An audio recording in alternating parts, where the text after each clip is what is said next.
سەڵاوی گەرمی دڵی پڕهمێدی مەد پێشکاش فڵنگی هەردی وڵاتەی هەڤاڵی پێشمەرگا سەڵاوی گەرمی دڵی پڕهمێدی مەد پێشکاش فڵنگی هەردی وڵاتەی هەڤاڵی پێشمەرگا.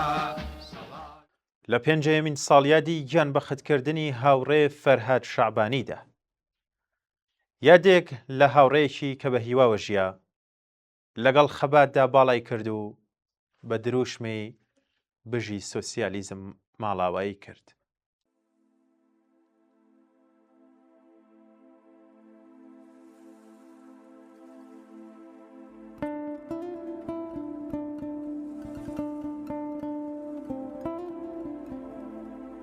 دڵۆپێک فرمێسک لە یادی هاوڕێم فەرهاد شەعبانیدا. بارانی خەم ئەم بەهارە دەستی لە دەست جەلادی من بە خوڕ دادەکا و دەچێتە نێو دەرونی ناشادی من.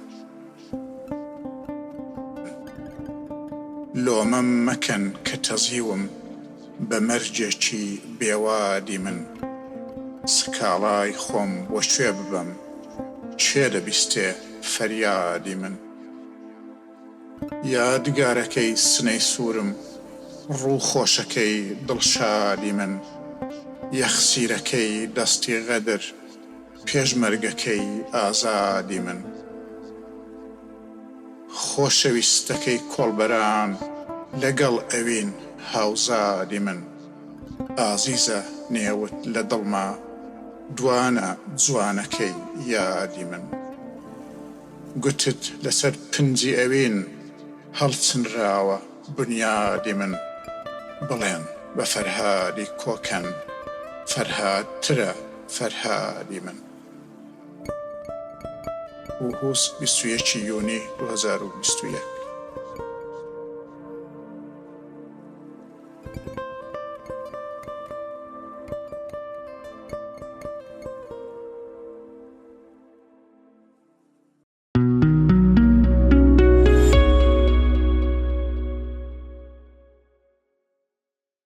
ئەمڕۆ سیهەمی جۆزەردانی 1405 هەتاوی پێنجەیەمین ساڵ یادی گیان بە خەتکردنی هاوڕێ فەرهاد شەعبانیە، هاوڕێیەکی کە یادی نەک تەنیا لە بیرەوەری هاوڕێیانی هاوسەنگەر و دۆستانیدا بەڵکو لە هەموو ساتەکانی ئەو خەباتەی لەگەڵی داژیا بە زیندوی ماوەتەوە.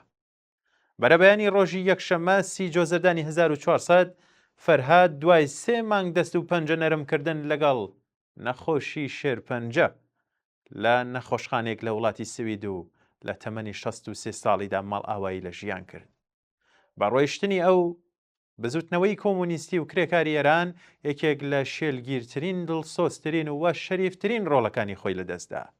مرۆڤێک کە ژیانی خۆی بێدرێخ لە پێناو ڕزگاری مرۆڤ دادپەروەری یەکسانی و سۆسیالیزمدا بەخت کرد. یادی فەرهاد یادی مرۆڤێکە کە هەر لە سەرەتای منداڵیەوە لەگەڵ ڕەنج و ئازار ئاشنا بوو، بەڵام لە ئاستیدا سەری دانەنەوەن سەختی و دژواریەکانی ژیانی بە گۆشت و پێستی خۆی هەست پێ کرد، بەڵام تاڵ و نائومێد لێ نەهاتە دەرەوە. ئەو هەرزوو فێر بوو کە ژیان بۆ زەحمەت کێشانی ئەم کۆمەڵگایە بەبێ خەبات هیچ شتێک نییە جگە لە بەردەوامی و قوڵبوونەوەی ناداتپەروەری. هاوڕێ فەرهاد شەعبانی ڕۆژی هەفتەی ڕەشەمەی 1337 بەرابەر لەگەڵ 8 مارسی 1958 زاینی لە گەڕێکی کۆراوایی پراوێزی شاری سنە لە بنەماڵەیەکی هەژاردا لەدایک بوو. لەدایک بوونی لە ناو هەژاریدا ڕنگدانەوەی چارە نووسینەوەیەک بوو کە دەبوو هەر لە منداڵیەوە باری گرانی ژیان وەستۆ بگرێت. ئەو هێشتا تەمەنی تەنیا 11 ساڵ بوو کە بۆ یارمەتیدانی بژێوی بنەماڵەکەی و دابینکردنی تێچووی خوێندنی خۆی ڕووی لە کاری کرێکاری بیناسازی کرد. سەردەمی منداڵیە و زۆر زوو لە ژێر فشاری کار، هەژاری و برسێتیدا ڕەنگێکی دیکەی بەخۆیەوە کرد. سەختیەکانی ژیان ناچاری کرد کە خوێندنی ئامادەی بەنیوە چڵی جێهێڵێت و هەموو کاتەکانی بیر لە بەڕێوە چوونی ژیانی بنەماڵەکەی بکاتەوە. ئەم مەزمونانە تەنیا بەشێک نەبوون لە ژیانی شەخسی ئەو، بەڵکو هەر ئەم ئازارانە بوون کە لە فەرهاد مرۆڤێکیان شکڵ پێدا کە ئاساری چینی کرێکار نەک لە ناو کتێبەکاندا، بەڵکو لە ژیانی ڕۆژانی خۆیدا ناسی بوو. ئەو هەر لە سەرەتای تازەلاویەوە لەگەڵ واقعی تاڵی ناداتپەروەری ئاشنا بوو. دەیزانی هەژاری چییە، ڕەن چییە، بێبەشی چییە، وەمانای نایەکسانی پێش ئەوەی بە زمانی سیاسەت دەرببڕێت بە ژیانی خۆی تێگەیشتە بوو.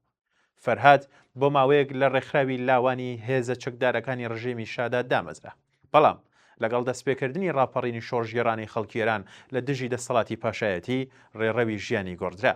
لەو سەردەمە پڕجۆش و خرۆشەدا ئەو لەگەڵ ژمارەیەک لە هاوکارەکانی لەناو ئەرتەشدا شانەی ئارمانی ئەرتەشی خەڵکیان پێگهێنا و هەموو توانای خۆیان بۆ بە ئاکام گەیاندنی شۆڕش خستەگەڕ. لە ماوەی خۆڕاگری 24 ڕۆژەی شاری سنەدا ئەم گروپە بە کۆمەڵەوە پەیوەست بوو و لەو کاتەوە ژیانی فەرهاد بە هەوراز و نشێوەکانی خەباتی شۆڕژگێڕانەی خەڵکی کوردستان و مێژووی گەشە و بەهێزبوونی کۆمەڵە و دواتریش حەزبی کۆمونیستی ئێرانەوە گرێدرا. لەو سەردەمەوە تا دوایین ڕۆژەکانی ژیانی ناوی فەرهاد شەعبانی لەگەڵ خەبات خۆڕاگری بەرپرسیارەتی وەفاداری بە ئارمانی کۆمونیزم ئاوێتە بوو. ئەو لە هەر سەنگەرێکدا کە خۆی دەدیتەوە بە تەواوی وجودیەوە و بوونی خۆی نیشان دەدات. پێشمەرگەیەکی بوێر بوو، کرێکارێکی خەباتکار و ئاژیتاتۆرێکی ڕەوناکبین و ڕێبەرێکی بە ئەزمۆن و بەتوانا بوو. بەڵام ئەگەر بمان هەوێت باسی ئەو تایبەتمەندیە بکەین کە فەرهادی لە زێهنی هەموو ئەو کەسانەی کە لە نزیکەوە دایان ناسی جیاواز و هەمیشەیی کردووە، بێگومان دەبێ باز لە هیواکانی ئەو بکەین. فەرهاد لەو مرۆڤانە بوو کە تەنانەت لە سەختترین بارودۆخیشدا نەدەشکا. کەم کەس هەیە وە بیری بێت کە ئەو لەژێر باری تاڵیەکان، شکستەکان و فشارەکاندا وەرەی خۆی لەدەستدا بێت. لە زاتی ئەودا جۆرێک لە گەشتبینی قۆڵ و ڕیشەدار هەبوو، گەشتبینیەک کە نەک لە ڕووی دڵسافیەوە، بەڵکو لە ڕووی باوەڕمەند بوون بە مرۆڤ بە خەبات و بە سبەینەیەکی باشترەوە سەرچاوی دەکرد. دەیزانی ڕێگا کە سەختە، دەیزانی شکست، سەرکوت، تاراوگە، کۆست و لە دەستدان لە ئەم ڕێگەیەدا کەم نین، بەڵام دیسانیش هیوای خۆی لەدەست نەدا.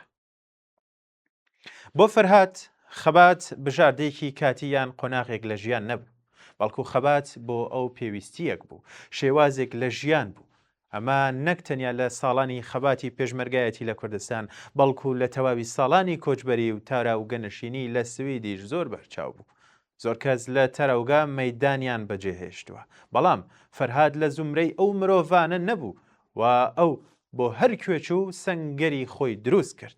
زۆر زوو لەگەڵ بزوتنەوەی کرێکاری و سندیکای سوید پەیوەندی کرد، بەرپرسیارەتی گرنگی گرتەستە و جارێکی دیکەش نیشانی دایەوە کە ناسنامەی چینایەتی و پابەندبوونی سۆسیالیستی ئەو بە هیچ جوگرافیایەکەوە نەبەسراوەتەوە، بەڵکو ڕیشەدار و زیندووە. ئەو بەو پەڕی جدیەت و دڵسۆزیەوە لە پێناو داکۆکیکردن لە مافی کرێکاران لە سوید کاری دەکرد، بەڵام هەرگیز پێگەی خۆی وەکو یەکێک لە دژبەرە سەرسەختەکانی کۆماری ئیسلامی فرامۆژ نەکرد. فەرهاد لە دەرەوەی وڵاتیش هەر ئەو هاوڕێ و پڕشور و شەوق و ڕێخەرەمایەوە. دەیان خۆ پیشاندان و ئاکسیۆنی بەهێزی لە بۆنە جیاوازەکاندا لە بەردەم باڵیۆزخانەی کۆماری ئیسلامی لە ستۆکهۆڵم ڕێکخست و ڕێبەرایەتی دەکرد. دەنگی ئەو، دەنگی ناڕەزایەتی، دەنگی خۆڕاگری و دەنگی هەر سەردانەواندن نەبوو.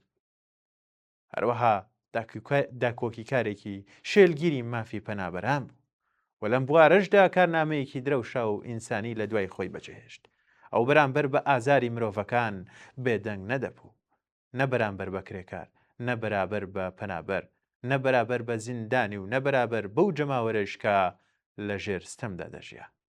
یەکێک لە میراتە زۆر بە نرخەکانی کاک فەرهاد بریتە لە هەزاران لاپەڕە یادداشتی ڕۆژانەی کە لە ماوەی نزیکەی 40 ساڵدا لە دوای خۆی بەجێی هێشتووە. ئەم یادداشتانە تەنیا نووسینەوەی بیرەوەری نین، بەڵکو بەشێکن لە یادەوەری زیندوی بزوتنەوەیەک. هەر لاپەڕەیەکیان ئێمە دەباتەوە ناو جەرگەی ڕووداوەکان، بۆ ئەو ڕۆژانەی کە مێژوو تێدا دروست دەکرا، بۆ ئەو ساتانەی کە هیوا، شکست، هاوڕێیەتی، ڕاوەستان و بڕیاردان تێیدا پێکەوە دەبەسرانەوە. ئەم نووسینانە نەک تەنیا بۆ ناسینی فەرهاد گرنگن، بەڵکو بۆ ناسینی قۆناغێک لە مێژووی خەباتی خەڵکی کوردستان و بزوتنەوەی کۆمونیستی ئێرانیش گەنجینەیەکی کەموێنن. بەڵام ناتوانرێت فەرهاد تەنیا لە سەنگەری سیاسەت و خەبادا ببینرێت. باسکردن لەو بەبێ یادکردن لە ژیانی بنەماڵە گەرم و گوڕ تەندروست و خۆراگرەکەی ناتەواوە. ئەو هاوڕێ لەگەڵ هاوسەرە وەفادارەکەیدا زەهرا بنەماڵێکی وای پێکهێنا کە لەسەر بنەمای ڕێز و خۆشەویستی، پابەندبوون و بەرپرسیارەتی دامەزرا بوو. ژیانی پێشمەرگایەتی، کۆچبەری، ئاوارەیی، بەرپرسیارەتیە سەختە تەشکیلاتیەکان و فشارە بێکۆتاییەکانی خەبات هیچ کام لەمانە نەبوونە هۆی ئەوەی کە ئەو لە بەرپرسیارەتی سۆزداری و مادی خۆی بەرامبەر بە بنەماڵەکەی غافڵ بێت. ئەم تایبەتمەندیە لە کەسایەتی ئەو بە هەمان ڕادەی ژیانە سیاسیەکەی گرنگ و درەوشاوەیە. فەرهاد نیشانیدا کە مرۆڤ دەتوانێت هەم هاوڕێیەکی بەجەرگ بێت لە مەیدانی خەباتدا و هەم باوکێکی میهرەبان، هاوسەرێکی وەفادار و پشتوپەنایەکی ئەمین بێت بۆ بنەماڵەکەی. ئەو زەهرا منداڵی بەورە سەرکەوت و سەربەرزیان پێشکەشی کۆمەلگا کرد و ئەمەش خۆی بەشێکە لە میراتی ئینسانی ئەو. بەڵام ڕەنگە دڵتەزێنترین و لە هەمان کاتدا شکۆدارترین بەشی ژیانی فەرهاد بریتی بێت لە چۆنیەتی ڕوبەڕووبوونەوەی لەگەڵ مەرگ. ئەو لە ڕۆژە سەختەکانی نەخۆشبوونیدا لە کاتێکدا کە لە چارەنووسی حتمی خۆی ئاگادار بوو زیاتر لەوەی کە لە خەمی خۆیدا نەقوم بێت، هەوڵی دەدا ئارامی بە ئازیزانی ببەخشێت و هاوسەر و منداڵەکانی دڵنەوایی بکات. لە ڕێگەی تۆڕە کۆمەڵایەتیەکانەوە پەیامی هیوابەخشی بۆ هاوسەنگەرانی دەنات. تەنانەت لەو چرکە ساتە سەختانەشدا ورەی خۆی لە دەست نەدا و لە ئامانجی دوور نەکەوتەوە وە سەرنجامیش کاتێک لە دوایین ساتەکانی ژیانیدا بوو پابەندبوونی خۆی بە ئامانج و ڕێبازەکەی لە چەند ڕستەیەکی کووردا دەربڕی و بە وتەی بژی سۆسیالیزم ماڵ ئاوایی لە ژیان کرد. چ ماڵ ئاواییەکی بەرزتر و چ کۆتاییەکی شیاوتر بۆ مرۆڤێکی کە تەواوی تەمەنی لەم ڕێگایەدا ژیە. ئەمڕۆ کە 5 ساڵ بەسەر و ڕۆژە تاڵەدا تێدەپەڕێت. ئازاری لە دەستدانی فەرهاد هێشتا زیندووە، هێشتا یادیە و لەسەر دڵی زۆر کەس قورسایی دەکات، هێشتا بۆ هاوڕێیان دۆستان و بنەماڵەکەی جێگای خاڵی ئەو قوڵ و دڵتەزێنە. بەڵام لە پاڵ ئەم پەژارەیەدا شتێکی گەورەتریش ماوەتەوە، ئەویش بریتێ لە حزوری زیندوی ئەو لە ویژدانی بە کۆمەڵی ئێمەدا. فەرهاد لە زومرەی ئەو مرۆڤانە نەبوو کە تەنیا ژیان و واڕۆیشتن، بەڵکو ئەو لە گیانی خەباتێکدا، لە ئەخلاقی هاوڕێیەتیدا، لە کللتوری پابەندبووندا، لە یادەوەرینەوەیەکدا و لە هیوا بە دوا ڕۆژدا جێگەی خۆی کردوێتەوە. ئەمڕۆ بەرهینانەوەی ناوی فەرهاد شەعبانی بیرهێنانەوەی ئەو پێوەرانەیە کە لەگەڵیاندا ژیە، واتە ڕاستگۆیی، فیداکاری، خۆڕاگری، خۆشەویستی بۆ مرۆڤ، وەفاداری بەچینی کرێکار و هیوای قوڵ بە ڕزگاری. ئەو فێری کردین کە دەکرێت لە ناو جەرگەی سەختیەکانیشدا میهرەبان بمێنینەوە، لە ناو شکستەکاندا گەشبین بین و لە ئاستی مردنیشدا سەربەرزانە بوەستین.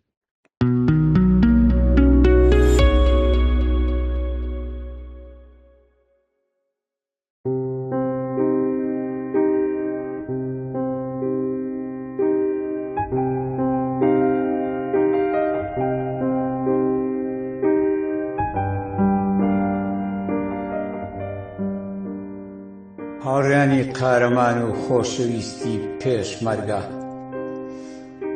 هاوڕێیان و هاوسەنگەرانی دێرینم، جەماوەری ئازادی خواز و خۆڕاگر لە کوردستان، بەخێربێن بۆ ڕێوەڕەسمی ساڵ ڕۆژی گیان لە دەستانی یەکەمین پێشمەرگەی قارەمانی کۆمەڵە هاوڕێ خانەی معینی. بەڕێزان،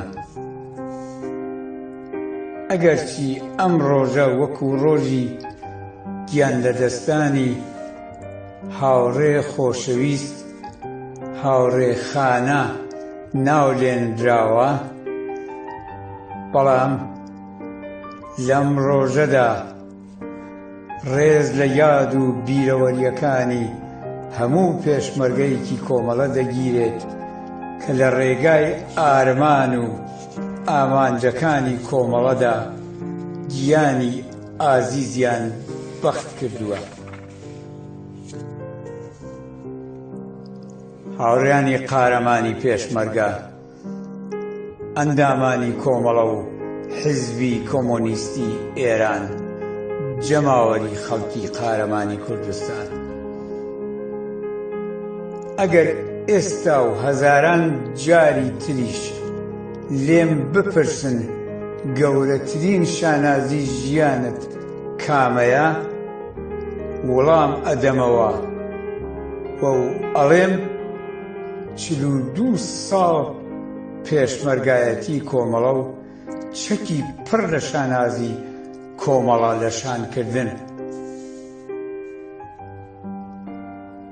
لەوە پڕ لە شانازی تر بۆ من ئەوەیە کە هاوڕێیانم ئەم فەخر و شانازیەیان بە من بەخشیوە و ئەم ساڵیان بەناو منەوە دیاری کردووە، و ئەمە گەورەترین افتخار و شانازی و دیاری ژیانمە. هەم لەم بابەتەوە جارێکی تر سەری ڕێز و سپاس بۆ هەموو ئێوەی ئازیز و خۆشەویست دائەنەوێنم.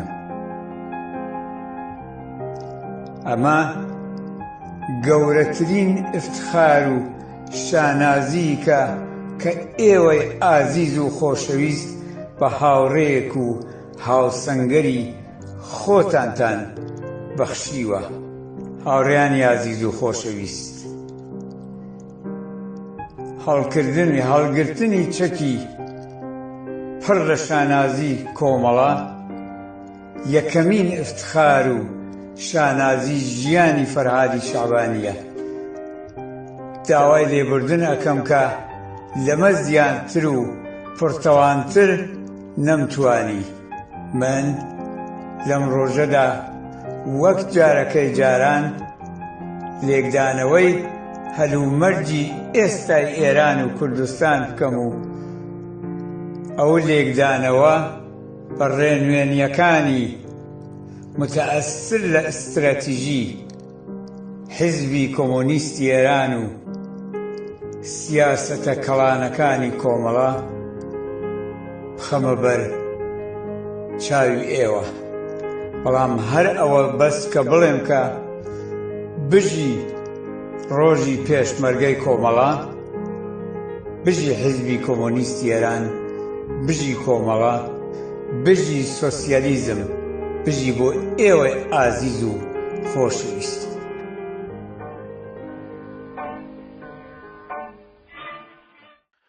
لە پێنجەیەمین ساڵیادی مەرگی هاوڕێ فەرهاد شەعبانیدا بەو پەڕی خەم و پەژارەوە و بەڕێز و بە شانازیەوە سەردا دەنەوێنین بۆ یادی مرۆڤێکی کە ژیانی سەرانسەر شەرافەت بوو و مردنیشی درێژەی هەمان ژیانە. سی جۆزەردانی 1405 هەتاوی.